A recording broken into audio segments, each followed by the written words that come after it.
또 중요한 내용이 나왔네요. 자, 연필 들어가지고요. 네, 여기도 별표를 하나 치겠습니다. 네, 아주 중요한 친구예요. 거의 그냥 나온다고 생각을 하시면 되는 부분이에요. 온대 과수, 그리고 아열대 과수, 열대 과수 이렇게 나눠져 있고, 또 세부적으로도 뭐 교목성, 광목성, 덩굴성, 상록과수 이렇게 또 나눠지고, 또 이제 우리는 이제 세부적으로 해서 교목성 중에서도 인과류는 어떤 친구들이 있는지, 뭐 핵과류는 어떻게 있는지 이렇게 좀 나눠서 좀 볼게요. 여기 시험 잘 나오는 부분입니다. 인과류는요, 꽃바퀴의 피층이 발달하여 과육 부위가 되고, 시방은 안쪽에 위치하여 과신 부위가 되는 그런 과실들을 말해요. 그래서 어떤 친구들이 있냐? 사과나 모과, 배, 비파 이런 친구들이 있어요. 그래서 어떻게 외운다? 사모배비. 인과류는 사모배비. 그 제비가 있는데 사모님을 꼬셨나 봐요. 그래서 사모님을 베이비라고 부른대요. 우리 베이비. 사모 베이비. 사가 모가 배 비파. 그럼 핵가류는요. 과육의 내부에 단단한 핵을 형성하여 이 속에 종자가 있는 과실. 어떤 친구들이요? 뭐 체리나 대추, 복숭아, 살구, 자두 이런 친구들이요. 그래서 체리, 대추, 매실, 앵두, 복숭아, 살구, 자두 등 정리를 하는데요. 헷갈릴 친구들 어떻게 외울까요? 체리야, 누구 대매대매 하지 말고 우리 행복하게 살자. 체리야, 누구 대매대매 하지 말고 행복 살자. 체리야, 누구누구 대매하지 말고 행복 살자. 이렇게 정리하는 거예요.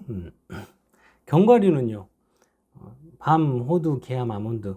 뭐 견과류는 이 정도는 다 아시겠죠? 과피가 밀착 건조하여 껍질이 딱딱해진 과실. 장과류는요. 성숙하면서 시방벽 정체가 다육질로 되는 과즙이 많은 과실. 포도나 딸기, 무화과 이런 친구들 있죠. 그래서 포도, 무화과, 딸기, 석류, 키위 이렇게 있는데요. 장과류는요. 이거는 어떻게 기억하겠다? 포무, 딸, 석기. 포무, 딸, 새끼. 포무, 딸, 석기. 포무, 딸, 석기. 포무, 딸, 석기. 이렇게 좀 기억을 할게요. 포무, 딸, 석기. 입에다 좀 붙여보세요. 실제로 문제를 풀 때요. 이런 암기법만 사실은 잘 해놔도 보기 깔렸을 때 이 앞글자에 없는 다른 단어가 깔리면 사실은 포무탈석기 빼고 다른 거 골라도 사실은 되거든요.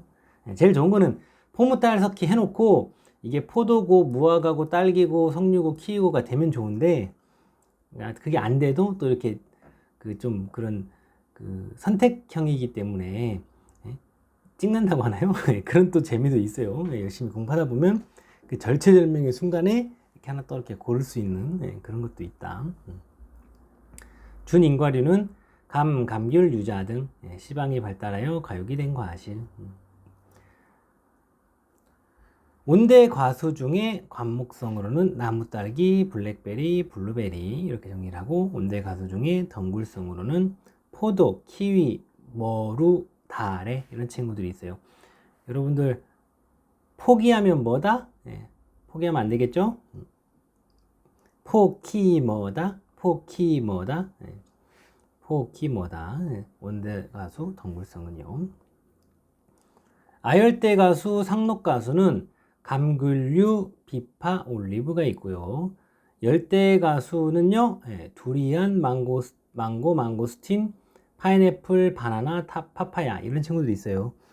딱 봐도 그 뭐 이렇게 열대 지역에서 나는 그런 친구들이죠. 그래서 이것도 혹시나 또 뭐 잘 모르시겠는 분들을 위해서 암기법이 하나 있다라면 두리안 망고를 유혹하네, 망고스틴을 낳았네, 파인애플 바나나를 유혹하네, 파파야를 낳았네. 입에 좀 붙여보세요. 이렇게 입에 좀 붙여놓으면 리듬이랑 같이 붙여놓으면 좀 잘 안 잊어버리니까.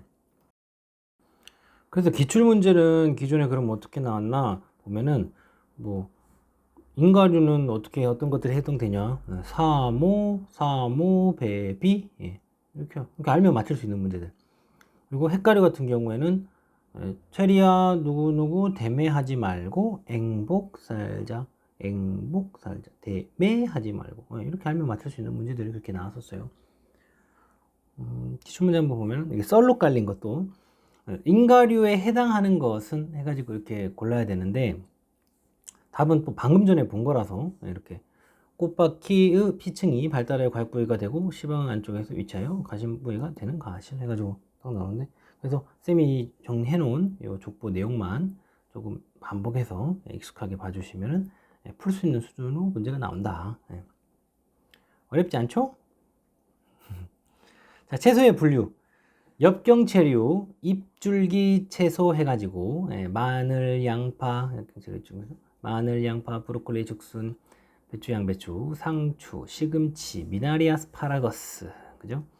그래서 엽경채류, 잎줄기 채소는 어떤 친구가 있다? 마양파 브로들이, 형제들이 죽순이에게 배상을 할 때, 배상 시에 말했대요. 뭐라고요? 미나리 아스파라거스라고요. 이런 미나리 아스파라거스. 마양파 브로들이 죽순이에게 배상시 말했다. 미나리 아스파라거스. 엽채류는 양배추, 시금치 등, 화채류는 브로콜리, 경채류, 죽순, 아스파라거스, 인경채류, 마늘, 양파 등 익숙하게 봐주세요. 요 내용만 알고 있으면 문제 딱 풀 수 있게 딱딱 떨어지게 문제는 나오니까요. 근채류, 뿌리채소 해가지고 무, 당근, 우엉, 마, 고구마, 감자, 연근, 생강, 토란이 있는데요. 근채류. 이것도 한번 기억을 해볼까요? 무당, 우마가 고구마, 감자랑 연이 닿아서 생각하며 토란토란 앉아있다. 무당, 우마가 고구마, 감자랑 연이 닿아서 생각하며 토란토란 앉아있다. 근데 이제 이게 또 나눠지죠.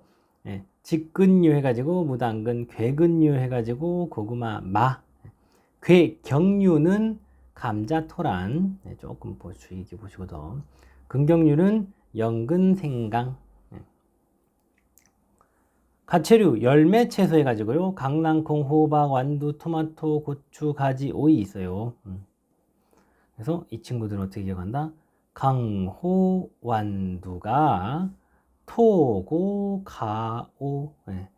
강호, 완두가 토고, 가오. 제 친구 중에 하나가 완수라는 친구가 있는데 별명이 완두예요. 완두야 그러는데, 강호, 완두, 강호에 있는 완두가 토고에 간대요. 토고, 가오. 콩과는 완두, 박과는 호박, 오이, 가지과는 토마토, 고추, 가지 등. 자, 새싹 채소는요. 이게 사회 때인가 나온 내용인데요. 시험에. 근데 그 내용을 그대로 가져오는 게 좀 더 좋을 것 같아서 그대로 가져왔어요. 새싹 채소 해가지고 이거에 대한 설명. 무, 치커리, 브로콜리 종자를 주로 이용한다. 재배기간이 짧고 무공해로 키울 수 있다. 이식 또는 정식 과정 없이 재배할 수 있다. 이런 내용들. 한번 깔렸던 그 썰들이 또 뭐 한 몇 해 후에 또 다시 썰로 문제로 나오고 보기로 깔리고 그럴 수 있거든요. 그래서 조금 봐주시고. 조미 채소는요, 마늘, 고추, 양파, 파, 생강 등.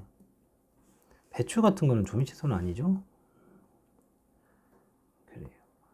휴면 해가지고 생육이 일시적으로 정체되거나 정지되는 현상을 말하고, 휴면의 원인으로는 그 경실, 씨껍질이 물의 투과를 방해해서 소분 조건이 알맞더라도 발화하지 않는 종자, 종피의 산소 흡수 저해, 발화 억제 물질의 존재, 배가 미숙하거나 종피의 기계적 저항, 생장소 부족, 이런 것들이 이 휴면의 원인이 될 수 있어요. 휴면을 타파하는 거는요, 벼 같은 경우에는 고온 처리나 질산 처리, 맹류는 과산화수소, 감자는 지베렐린이나 에틸렌, 콩은 종피 파상 처리, 이렇게 하면 휴면 타파할 수 있어요. 휴면 연장하는 방법은 저온에 밀폐 저장하거나 생장 억제제를使用하거나 감마선 처리하면 휴면을 또 연장을 할 수가 있다. 보시고 원예작물 생육에 조절해가지고 전지전정, 가지를 잘라주는 일을 말하죠. 전지전정의 그럼 효과는요, 수관 내의 수강 불량, 통풍 불량을 방지할 수 있고, 그럼으로써 과실의 품질 저하를 막고, 그죠? 병충해 방지도 일부 된다. 해거리 방지하고 화합운하를 용이하게 함, 노화 지연하고 약재 살포시 용이함. 가지를 잘라주는 일을 말한다. 전지전정은 적심, 순자르기라고 하죠. 생육 중인 작물의 줄기나 가지의 선단부, 생장점을 잘라서 측지의 발생을 많게 하거나 생육을 촉진하는 방법. 병든 부위를 제거하여 식물체를 보호하며 남은 부위의 성장을 좋게 한다. 개화, 착과, 착립 등을 촉진한다.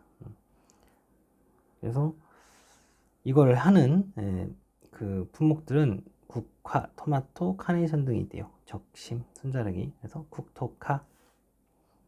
정례, 꽃봉오리 따기라고 하죠. 꽃봉오리가 너무 많이 달렸을 때 이것을 따줘서 조절하는 일. 그래서 요거를 정례하는 거는 국화, 장미, 카네이션 사과인데요. 그래서 국장카사 노바. 국장이 카사노바래요. 국장카사, 국장카사 노바. 국장은 카사노바. 국장카사. 입에 좀 붙여보세요. 이렇게. 저가 눈을 따주는 일을 말해요. 포도, 뭐 토마토, 고추, 가지 이런 친구들 그렇게 한대요. 그래서 포도가 또 토고를 간대요. 토고, 가지. 포도가 토고, 가지. 여기 토고 가는 사람이 많아, 그지? 포도가 토고, 가지. 포도, 토고, 가지. 저가 포도, 토고, 가지. 적엽, 입을 따주는 거죠. 그래서 적엽 해주는 거는 토마토, 싸가지. 토마토, 싸가지. 적엽, 입을 따주는 거예요. 입을 따주는 거. 토마토, 싸가지. 봉지 씌우기, 내용이 나왔네요.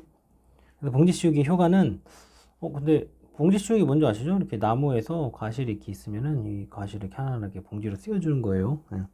그래서 과실하고 과피 착색 증진하고요. 열과 방지하고 동록 방지하고 병충해도 방지하죠. 농약 뿌렸을 때 농약이 직접 이 과실에 부착되지 않도록 해서 상품성을 높여요. 근데 이제 기출 문제에서는 이거 뭐 봉지 씌우기 효과가 아닌 것은 가지고 틀린 거 나왔나 봐요. 그래서 생산비 절감하고 해거리 유도하는데 생산비가 절감이 되겠어요? 이거 씌우는 것도 그 다 인건비 들어가고 이거 자재비도 들어가고 할 텐데, 그죠? 그래서 실제로 여러분들이 시험 문제를 풀어보면은 조금만 생각해봐도 이거는 언어역적으로 걸러낼 수 있는 문제들도 꽤 있어요, 사실은. 과실의 수학 적기를 판정하는 항목, 착색에 의한 판정, 만개 후 일수에 의한 판정, 당도 및 산 함량에 의한 판정, 요오드 반응에 의한 판정, 호흡량에 의한 판정, 이렇게 있습니다. 큐어링, 아무리라고도 하는데, 자, 수확 시 받은 상처 부위를 통해 병균이 침투하지 못하도록 상처 부위를 미리 치료하는 작업을 말해요. 큐어링의 효과는, 큐어링은 수확 후 일주일 이내가 골든타임이래요. 섭씨 30도에서 35도, 상대습도 90%에서 95% 환경에서 4, 5일간 두면 상처가 아물게 된다. 큐어링 후에 저온 상태에서 열을 발산하고 저장하게 되면 병 발생이 현저하게 줄어들 뿐만 아니라 저장 중 수분 증발도 적어서 장기 저장할 수 있다. 예냉은 과실을 수확 직후부터 수일간 서늘한 곳에 식히는 것을 말하고 예냉 처리한 작물은 저장 및 운송 중 부패율이 현저하게 떨어진다. 예냉의 효과로는 에틸렌 생성 억제하고 대사작용 속도 지연, 부패 유발, 미생물 증식 억제, 노화 지연 및 신선도 유지, 이용이, 수분 손실 억제, 저장 운송하기 좋죠. 예건 수확한 작물을 저장 전에 일정 기간 동안 상온에서 건조하는 것을 말한대요. 저장 중 발생하는 수분 증산을 억제하기 위한 방법으로 저장성을 좋게 해요. 예건. 그래서 예냉, 예건, 큐어링 이런 친구들은 좀 봐주세요.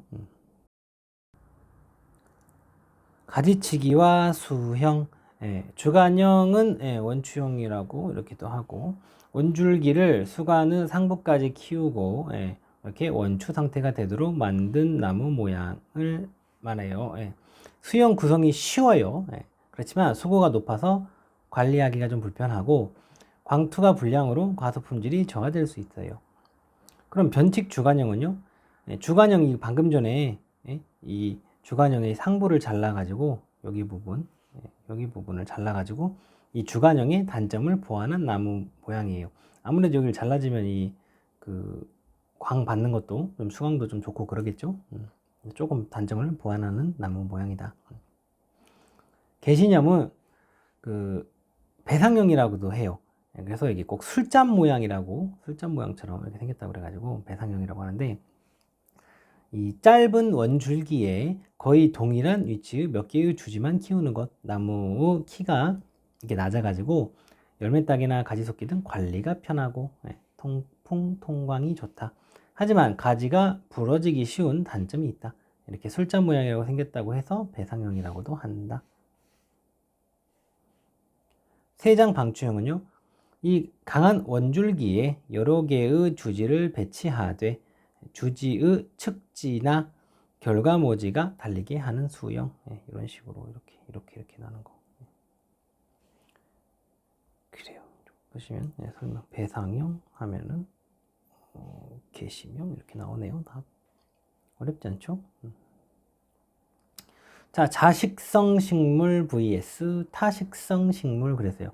자식성 식물은 암술이 같은 그루 안에 꽃으로부터 꽃가루를 받아 수정이 이루어지는 식물, 일반적으로 자연 교잡률이 4% 이하인 것을 이른다. 그래서 어떤 친구들이 있다? 갓, 포도, 복숭아, 토마토, 고추, 가지 이런 친구들이 있어요. 그래서 갓 태어난 자식이 포복하여 토고 가지 이렇게 할게요. 자식, 갓 태어난 자식이 포복하여 토고 가지, 또 토고 간대요. 자, 타식성 식물은요, 서로 다른 개체의 정세포와 난세포가 만나 수정되는 식물을 말해요. 자식률이 5% 이하인 작물. 그래가지고 자웅이주, 자웅동주, 양성화 웅예, 선숙, 양성화 자가 불화합성 해가지고 아유 품목들 뭐 많네요. 그죠? 이거 막 외우려면은 깝깝하겠죠? 안 나올 것 같기도 하고 괜히. 근데 나오면 또 한 문제 맞아야 되잖아요, 우리가. 그죠? 그래서 조금 재밌게 기억을 해보게요. 자웅 2주 해가지고 시금치, 파파야, 호프, 삼, 아스파라거스 이렇게 있는데, 자웅이라는 친구가 2주를 간대요. 2주 이사 간대요. 그래서 야, 너 가서 어떻게 하냐? 그래서 이 친구가 시파, 호프 3, 아스파라거스, 내가 호프 살게. 2주 간대요. 자웅이라는 친구가 이사 간대요. 시파, 호프 3, 아스파라거스. 시파, 호프 3, 아스파라거스. 이렇게 기억을 좀 하자고요. 좀 짜증 나잖아요. 이런 거 외우려고 그러면. 근데 2주가 시파, 호프 3, 아스파라거스. 자웅 2주. 자웅 동주는요, 저는 같이 사는 두 딸이 있어요. 그래서 큰 집을 자꾸 좋은 데다가 지어가지고 딸하고 같이 살 거예요. 딸들하고. 자웅 동주. 그래서 같이 사는 동주하는 같이 사는 두 딸이 있는데요. 자웅 동주는 호두, 딸, 간밤, 옥수수, 수박, 오이인데, 이 딸들이요, 간밤에 두 딸이 간밤에 옥수수랑 수박 먹고 싶다고 오이 저한테 왔어요. 두 딸이 간밤에 옥수수랑 수박 먹고 싶다고 왔어요. 동주, 같이 사는 두 딸. 두 딸이 간밤에 옥수수랑 수박 먹고 싶다고 오이 이렇게 기억하게요. 이 호두를 두라고 글자를 따는 것은 우리가 또 2차에서도 쓰는 거라서, 쌤은 지금 여러분들한테 처음 1차를 공부하시는 분들은 모를 수도 있는데, 쌤은 가능한 한 1차에서 썼던 암기법을 2차에서 또 써요. 양성화, 웅예, 선숙, 샐러리, 마늘, 양파, 치자 이렇게 있어요. 웅예, 선숙. 샐러리맨이 마늘 먹고 양치 안 했대요. 샐러리맨이 마늘 먹고 양치 안 했다. 샐러리맨, 마늘, 양파, 치자. 샐러리, 마늘, 양파, 치자. 양성화, 웅예, 선숙. 이렇게 기억할게요. 샐러리맨이 마늘 먹고 양치를 안 했다. 샐러리, 마늘, 양파, 치자. 입에 붙여 보셔야 돼요. 계속. 양성화, 자가 불화합성. 뽕나무, 양배추, 일본배, 서양배, 무배추, 차, 메밀, 호밀, 고구마, 사과. 뽕양이 일본배와 서양배를 넣어 만든 무배차를 메호가 고사했다. 메호라고 그러면은 메시하고 호날두라고 그랬죠, 선생님이. 뽕양이 일본배랑 서양배를 넣어 만든 무배차를 메호가 고사했다. 그래서 방금 자식하고 타식을 봤는데요. 그럼 이런 자식과 타식을 겸하는 식물은 어떤 것들이 있을까요? 그레스, 해바라기, 목화, 수수, 수단 이렇게 있어요. 그래서 그 해, 목수의 수고단, 그레스, 해바라기, 목화, 수수, 수단. 자식과 타식을 겸하는 식물들. 자, 그래서 생식하고 번식 쪽에 와서 자, 생식. 처녀생식이고 생식은 이 단성생식이라고 하는데요. 여기 오타가 나왔네요. 좀 고쳐주세요. 생식이에요. 생식. 처녀생식, 단성생식. 수정되지 않은 난세포가 수정하지 않고 단독으로 발육하여 배를 형성하는 생식을 말합니다. 단독으로. 무액난 생식은요, 동정생식, 웅성단위생식이라고도 하고, 웅액이 핵을 잃은 난세포의 세포질 속으로 들어가 단독으로 발육하여 배를 형성하는 생식을 말해요. 무배생식은요, 난세포 이외의 보조세포 부분에서 수정 없이 단독으로 발육하여 배를 형성하는 것을 무배생식이라고 하고, 주심배생식은 한 개의 주심 속에 정상적인 수정으로 이루어진 한 개의 정산배 이외의 몇 개의 주심배가 존재하는 생식. 다배생식, 한 개의 배낭 속에 정상적인 배가 형성된과 동시에 무배생식이나 주심배생식도 함께 이루어지면서 여러 개의 배가 형성되는 생식. 이렇게 해서 보시고, 자, 아포믹스, 무수정생식, 아포믹스. 부정배 형성, 무포자생식, 복상포자생식, 위수정생식, 위잡종, 웅성단위생식, 이런 내용들이 나오죠. 부정배 형성은 배낭을 만들지 않고 접합자 이외의 체세포배의 조직에서 직접 배를 형성하는 거. 무포자생식은 배낭을 만들고 배낭의 조직세포가 배를 형성하는 거. 복상포자생식은 배낭 모세포가 감수 분열을 못하거나 비정상적인 분열을 하여 배를 형성하는 것. 위수정 생식은 배우자 이외의 핵들이 융합하여 배수염 색채를 갖는 핵으로 되고, 그 세포가 수분과 화분간의 신장이나 정액의 자극만으로 발달하여 새로운 개체를 형성하는 것. 그리고 위잡종은요, 원래 유성 생식을 하는 식물이 생식의 그 수정 융합 없이 단위 생식에 의하여 생성된 식물 개체라고 이렇게 얘기를 해놨죠. 이제 이 위수정 생식에 의해서 종자가 생기는 것을 이 위잡종이라고 말을 합니다. 웅성 단위 생식 해가지고 웅성액 단독으로 분열하여 배를 형성. 이거 어떡하네요. 검정색 볼펜 좀 들으셔가지고 여기 분열하여로 좀 고쳐주세요. 그래요. 그리고 중복수정, 암술, 수술, 내용들. 근데 중복수정은 난액과 정액, 극액과 정액이 수정하는 현상. 그리고 암술은 주두, 화주, 자방의 세 구분으로 구분된다. 수술은 꽃밥, 꽃실의 두 부분으로 구분된다. 이런 내용들 좀 봐주세요. 문제가 이제는 이렇게 내용들이 지금 복잡해 보이지만 문제는 결국에는 선택하는 걸로 나오니까 여러분들이 익숙하게만 봐놓으면 문제는 풀 수 있어요. 그죠? 심도 있는 이해나 실무의 이해 이런 게 필요한 게 아니니까. 그죠? 자, 번식, 종자 번식 해가지고 종자를 이용하여 번식하는 것을 종자 번식이라고 한다. 종자는 수술의 화분과 암술의 난세포의 결합으로 만들어진다. 사성 배우자와 웅성 배우자의 수정에 의해 이루어지기 때문에 유성 번식이라고도 한다. 불량 환경을 극복하는 수단, 번식제의 취급이 간편하고 수속 및 저장이 용이하다. 유전 변이를 만들어 이용한다. 양실의 형질이 전달되지 않는다. 대량 체종과 번식 가능하다. 개화 결실이 길다. 영양 번식, 무성 번식이라고 하고 식물체의 일부 조직이나 영양기관, 잎, 줄기, 뿌리 등에 의한 번식을 말한다. 유전적인 특성을 그대로 유지할 수 있기 때문에 동일한 품종을 생산할 수 있다.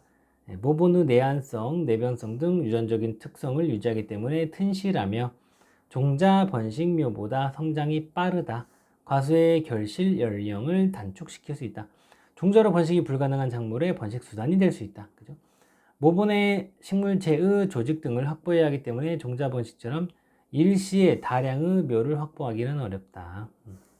특징들 좀 여기 무성 번식하고 유성 번식을 조금 비교하면서 봐주시면 좋겠어요. 인공적 영양 번식 및 발금 및 활착 촉진 방법, 생장 호르몬 처리, 자당액 침지, 환상박피, 절상절곡. 조직 배양 번식 품목으로 감자, 난, 딸기, 카네이션 이런 친구들이 있어요. 조직 배양 번식 품목. 감자가 난, 딸, 카네이션. 감자가 난, 딸, 카네이션. 감자, 딸이 카네이션이네요. 감자가 난, 딸, 카네이션. 문제는 여러분들이 이렇게 풀수기 간단하게 나와요. 유리온실하고 플라스틱 온실 정리를 한번 해봤어요. 유리온실 해가지고 뭐 외지붕형, 쓰리쿼터형, 양지붕형, 둥근지붕형, 연동형, 벨로형 이런 친구들이 있는데 특징들은 이제 읽어보시고 그림으로 조금 이렇게 보시면 좋을 것 같아요. 기억하시기가. 쓰리쿼터형, 양쪽 지붕형, 양지붕형, 둥근지붕, 둥근지붕형, 그죠? 외지붕, 외지붕형, 연동되어 있는 거, 연동형, 벨로형 이렇게. 자, 플라스틱 온실에서 비닐하우스 나왔네요. 그래서 지붕형이 있고 터널형, 아치형 이렇게 나눠놨는데 이 지붕형들은 외지붕형, 양지붕형, 쓰리쿼터형 이렇게 있는데 바람이 심하고 겨울철 적설량이 많은 지역에 적합하다. 터널형은 대형 터널형, 반원형 등 바람에 강하고 체감도 좋은 편이지만 환기가 불량하대요. 환기가 불량하다. 이런 좀 특징들을 조금 잡아주세요. 환기 불량. 그리고 무기를 잘 견디지 못하기 때문에 적설량이 많은 지역에는 부적합하다. 아치형은요. 환기가 좋지 않지만 보호는 유리하다. 터널형과 같이 적설량이 많은 지역에는 부적합하다. 자, 특수시설 해가지고 에어하우스하고 펠럿하우스 왔어요. 에어하우스는 하우스 내부에 기둥이 없이 최첨단 공법으로 세워진 시설이에요. 에어하우스의 특장점은 얘는 거의 완벽한 친구예요. 한번 읽어보세요. 골격률이 낮아 광투가율이 좋다. 광투가율 좋다. 대단히 복합 기계화 영농이 가능하다. 대단히 복합. 이중으로 설치되어 있어서 역시 보온성 좋다. 자연재해도 강하다. 시설 구조가 단순하고 설치가 간단하다. 거의 완벽에 가까운 친구죠. 펠럿하우스는요, 지붕과 벽에 이중구조를 만들어 밤에는 발포 폴리스티렌 입자를 충전하여 열통실을 방지하고 낮 동안에는 입자를 배출하여 강통과율을 높이는 특이한 친구입니다. 그래서 이 두 녀석 좀 기억해 놓을게요. 나옴직해서 한번 갖고 와봤어요. 자, 그리고 피복제 거긴데요. 여기는 여러분들 연필을 좀 들어가지고 별표를 좀 칠게요. 진하게. 나온다고 생각을 하세요. 피복제 해가지고 기초 피복제, 연질 필름, 그리고 경질 필름, 경질판, 뭐 추가 피복제도 있고, 뭐 이렇게 좀 정리를 해놨는데, 자, 보시면은 연질 필름은 대체로 부드럽고 얇은 필름을 말해요. 폴리에틸렌 필름, 아세산 필름, 요마비닐 필름, 폴리오레핀 필름, 이렇게 지금 정리를 했는데 중요한 거는 꼭 얘네들의 특징을 좀 확 잡고 가야 돼요. 특징만 확. 특징이 뭔가. 영어도 같이 보세요. 폴리에틸렌에서 PE, 폴리에틸렌 필름. 우리나라 기초 피복제 중에 기초 피복제 가운데 가장 많이 사용되고 가장 많이 광성 투과율이 좋고 필름 표면에 원재가 잘 부착되지 않고 필름 성능상 서로 잘 달라붙지 않는 등 사용하는데 편리하다. 값이 싸대요. 얘는 특징이 싸다. 그러니까 가장 많이 사용이 되겠죠. 싸니까 가성비가 좋으니까.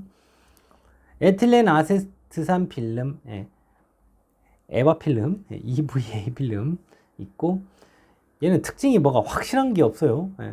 근데 얘가 일단은 알고는 있어야 돼요. 연질 필름으로 분류가 된다. 그래서 이 경질 필름하고 이 비교해서 문제가 나왔을 때 얘가 이쪽으로 분류가 되는 거라는 거는 알고 있어야 된다. 자, 그리고 염화 비닐 필름, PVC 필름이라고 하죠. PVC. 보온성이 가장 높다. 보온성이 가장 높다. 이거 말고도 뭐 설명할 건 더 많을 건데 일단 특징을 확실하게 잡아요. 그럼 문제가 풀리거든요. 보온성이 가장 높다. 폴리 오레핀 필름은 값이 얘는 비싸다. 얘는 특징이 있다 그러면 비싼 게 특징이다. 얘는.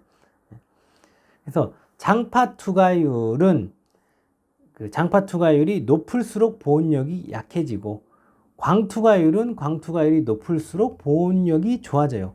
그래서 보온력 가장 좋은 게 PVC라고 그랬잖아요. 순서 좀 기억할게요. PE 에바 PVC EVA인데 그냥 에바라고 볼게요. 페 에바 PVC PE 에바 PVC PE 에바 PVC 좀 기억을 하시고, 근데 장파 투과율은 요 반대가 돼요. 역순이 되죠. PVC 에바 PE 이렇게 특징을 좀 잡아서 기억을 하시고, 자, 경질 필름은 플라스틱 필름으로 대체로 내구성이 우수해요. 어떤 친구들이다? 이런 친구들. 경질 폴리염화 필름, 염화 비닐 필름, 그리고 경질 폴리에스테르 필름. 이것도 좀 같이 보세요. 불소 수지 필름, 이런 친구들이 있어요. 경질판으로는 이렇게. 그래서 요거하고 연질 필름 요 내용하고 경질 필름 요거 좀 자세히 좀 봐주세요. 진짜 압축하고 압축해 놓은 거니까 저런 거는 조금 반복해서 진짜 봐줘야죠. 추가 피복제 내용들 좀 보시고, 자, 시설 원예 피복 자재의 조건으로는 열 전도율은 낮아야 한다. 열 전도율이 높아버리면 다 새버리죠, 열이. 겨울철 보온성이 커야 된다. 그렇죠? 외부 충격이 강해야 된다. 강투과율이 낮아야 한다? 아니죠. 강투과율이 높아야 되죠. 왜냐하면 강투과율이 높을수록 보온성이 좋다 그랬잖아요. 강투과율이 높을수록 보온력이 좋아진다. 그죠? 그리고 시설의 환기, 냉방, 난방 등의 환기를 통해 시설 내 온도와 습도를 조절하면 물론 내부에 유해가스를 배출하고 강압성에 필요한 이산화탄소 부족시는 환기를 통해 공급할 수 있다. 환기. 냉방. 온실 냉방을 통해서 작물의 품질을 향상할 수 있고 계획한 생산과 출하일정을 조절할 수 있으며 해충의 발생 억제와 작업환경 개선 등의 효과도 거둘 수 있다. 난방부와 열 요구량. 난방 중인 시설 내에 외부로 방출되는 총 열량 중에서 난방용 설비가 부담해야 할 열량으로 온실의 손실 열량만큼 필요한 공급 열량을 말한다. 난방부와. 온실의 방열을 억제시키는 방법. 시설 내 대류 전열을 억제하고 시설 내 방사 전열을 억제하고 피복 자재의 전도 전열을 억제하고 환기 전열을 억제하고, 그죠? 외부로부터 대류 및 방사 전열을 억제하고. 팬앤드 덕트. 배기팬으로 내부의 공기를 외부로 배출하는 방법. 기화 냉방법 해가지고 팬앤드 미스트는 미스트 분무를 이용하는 냉방법이고 팬앤드 포그는 포그 안개 분무를 이용하는 냉방법. 시설 내의 온도를 낮추기 위해 시설의 벽면 위 또는 아래에 실내로 새물을 분사시켜 시설 상부에 설치된 풍랑형 환풍기로 공기를 뽑아내는 냉각 방법이다. 팬앤드 패드는 젖은 패드를 이용하는 냉방법으로 가장 보편적이고 많이 사용하는 냉방법이다. 그래요? 이렇게 기억하고 있으면 이제 여기서는 기화냉방법이 아닌 것이라고 해가지고 고른 건 아는데, 기화냉방법 미스트, 포그, 패드, 그죠? 덕트가 아니구나. 쉽게 문제는 쉽게 나와요. 자, 식물 공장 아직 나온 적은 없는데 한번 나오지 않을까 싶어서. 자, 식물 공장 장점은요. 식물 공장의 장점은 계획 생산하고 대량 생산하고 고속 생산, 연속 생산 가능. 생산물의 품질 향상, 무결점 농산물 생산 가능하고 생산 과정의 완전 자동화 가능.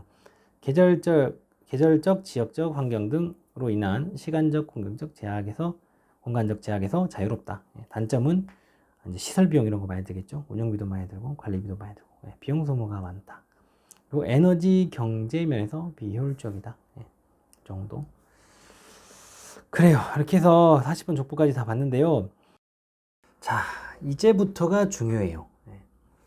쌤이랑 그동안 이 데이 1에서 데이 7까지 이제 수업을 들었는데, 이제 여러분들 이 족보가 어떤 부분이 족보라고 하는구나, 이제 그건 아셨죠? 그러면은, 자, 시키는 대로 한번 해보세요. 이 족보 부분만, 다른 공부를 좀 하셨고, 연식이 그렇게 오래 안 되신 분들은 3회 정도. 나는 연식도 좀 있고, 공부를 조금 오래 놓았다. 그럼 5회 정도 할게요. 족보 부분만요. 그리고 진짜 나는 이게 좀 잘 안 읽히고 기억력도 남들보다 안 좋은 편이다. 그럼 여기다가 이 족보 부분만 필사를 1회에서 2회 정도 한번 해보세요. 이렇게 하고 쌤이 이제 사인을 드리면은 기출문제집, 우리 지금 그 카페에도 그 링크를 올려드렸는데, 구매처를 이 영상 설명에도 쌤이 이 기출문제집 구매처 링크를 드릴게요. 그러면 기출문제집을 구입을 하셔가지고 쌤이 사인을 드리면, 여러분들은 이거 빨리 하셔야 돼요. 이걸 하신 후에 쌤이 사인을 드리면은 이게 1회부터 풀어보시는 거예요. 시험 보는 그 시간대에 딱 맞춰가지고 시간을 재가며, 그죠? 그 실제 시험에서 그 보는 그런 환경, 그런 느낌 똑같이 좀 가능한 한 유사하게, 완전 똑같이는 못하겠죠. 그러니까 실제 시험은 마스크 끼고 볼 거잖아요. 코로나 상황이기 때문에 마스크도 끼고, 그리고 옷도 너무 파자마 이런 거 편안한 거 말고 실제 시험장에 입고 갈 만한 옷으로 입고 딱 책상에 앉아가지고 시간 재가면서 풀어보는 거예요. 그래서 쌤이 이제 어디다가 좀 올려달라고 저기 이미 만들어 놨는데, 거기 댓글로 여러분들 풀면은 이제 맞고 틀리고 점수가 나올 거잖아요. 그래서 뭐 1과목 몇 점, 2과목 몇 점, 3과목 몇 점 이렇게 해가지고 좀 남겨주세요. 그럼 쌤이 좀 보면서 실시간 스트리밍으로 쌤이 피드백도 좀 드리고, 어떻게 좀 공부를 하시자라는 그런 것들도 좀 드린 후에 다시 또 2회분 풀으시라고 또 사인 드릴 거예요. 그럼 풀고 또 다시 같이 해보고 소화해보고 이런 식으로 좀 진행하려고 그래요. 그래서 최소 이제 1회부터 7회까지 딱 7번밖에 없잖아요. 그래서 쌤이 지금 그 기출문제집 아직 보지 말라고 말씀을 드린 거거든요. 1회부터 5회까지는 몰라도 이제 6회분, 7회분 풀을 때쯤에는 완전하게 안정적으로 합격권에 좀 나올 수 있게 조금 이 기출문제집도 같이 조금 소화를 해보려고 해요. 그래서 여러분들은 일단 여기까지 그 강의를 들으신 분들은 딱 요거 이제 하시면 됩니다. 쌤이 이 기출문제집 어떻게 하자고 사인을 드릴 때까지요. 그래요. 공부하느라고 고생 많으셨고, 그러면 우리는 또 다음 시간에 만나요. 안녕.